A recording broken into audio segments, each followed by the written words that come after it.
Good evening, everyone. Happy Monday. Welcome back to Cat's Writing and Reading Nook.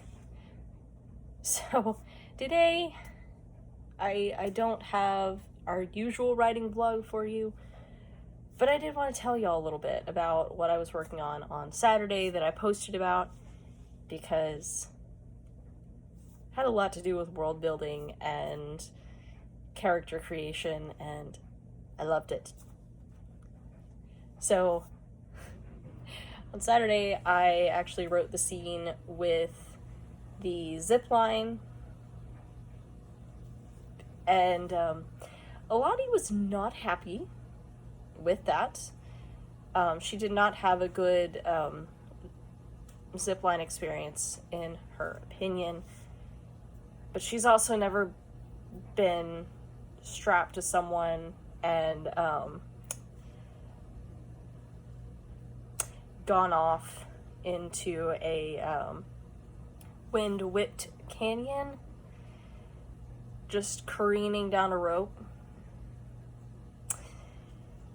It wasn't her favorite experience, but everybody lived, nobody got hurt, things went on as usual.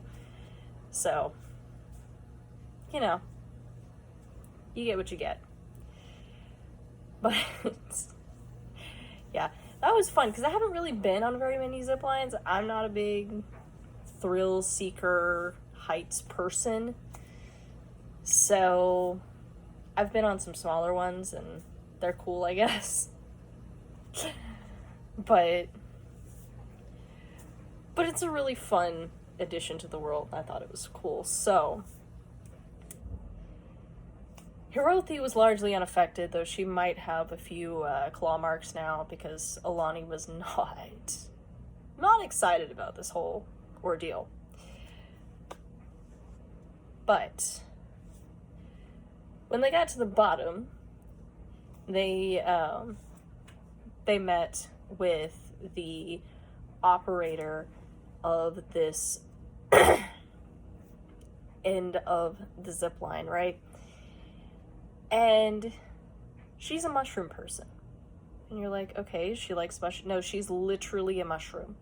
Like, sentient mushroom. She's got eyes. She's got, like, some ear holes, essentially, arms. Like she's a mushroom person. And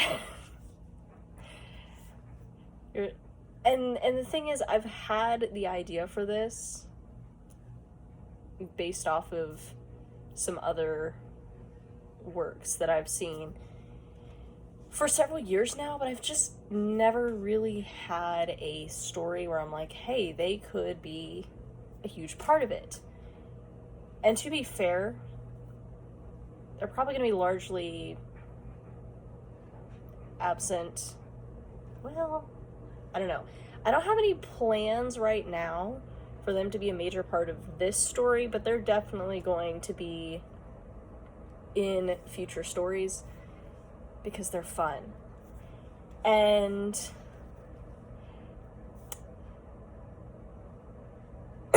they're also probably going to be one of the few races that I actually develop a language for. I know that, like, with fantasy, there's a huge push to make up a new language, to, you know, give different races different languages, and I'm like, see, I don't know about that yet. That's a little bit of a commitment, but this one I want to do, because the mushroom people, they don't have mouths.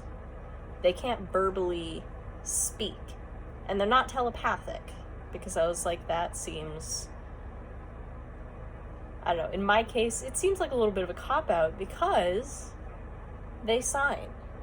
They have developed a sign language that I'm probably going to base off of ASL mostly, but also thinking about, like, how different signs are developed, what they're based off of, because Okay, I'm gonna be a little bit nerdy here because I do like words a lot. But there are different words for the same thing, right? Sometimes even within a language, you've got different values that each culture has. So maybe prosperity for one culture could be a net of fish. For another, it might be how many cows you have. For another, it could be your clothes, like the amount of fabric that you can put on your person at one time. And if you can do that, then you are prosperous. And so sometimes there are different phrases that when you translate them, they all sound different, but they mean the same thing. Sounds a little bit weird, but so like, what do they value? What do they think of as brave and good? And what would different signs for these things be? And it sounds a little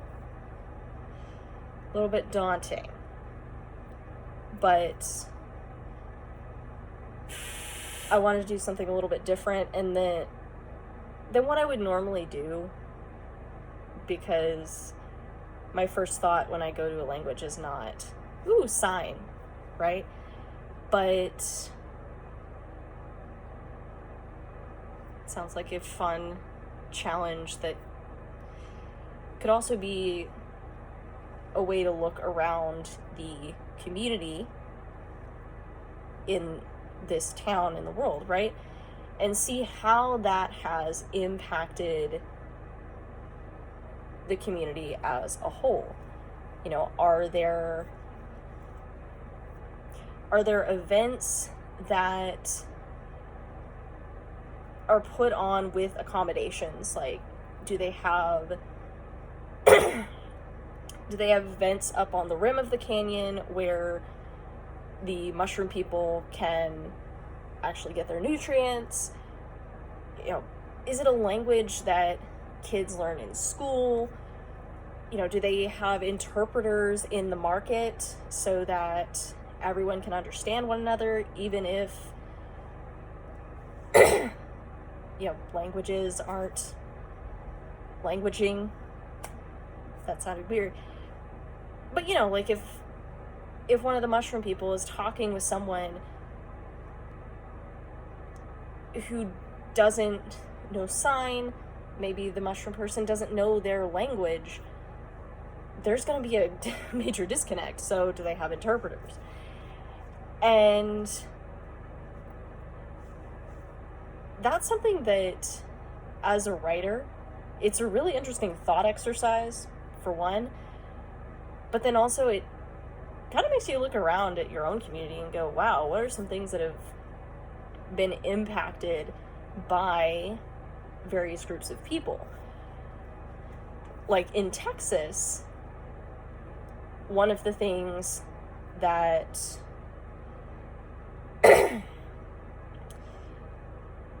that has been a major impact on the language is food, obviously. But you've got Spanish and you've got English, but one thing, and a bunch of other languages, but for this illustration, you've got a word like tortilla. We know that those double L's make a y sound, right? It's never even been explained to us, right? Most of the time, unless you take Spanish, which not everyone does, or if you know someone Spanish, like it's a thing. Like if there's double L in Spanish, it makes a Y sound. And so if someone comes from, I don't know, up north, right, and they say tortilla, they don't know Spanish. We look at them like they have two heads. because that's not how you say it. And now, if we see a double L in like cellar, we know that's an L sound. But since tortilla is Spanish, we know, or maybe we don't, that makes a yes sound. So even like small things like that have a huge impact. You know, in some places there are like Chinese markets, Hispanic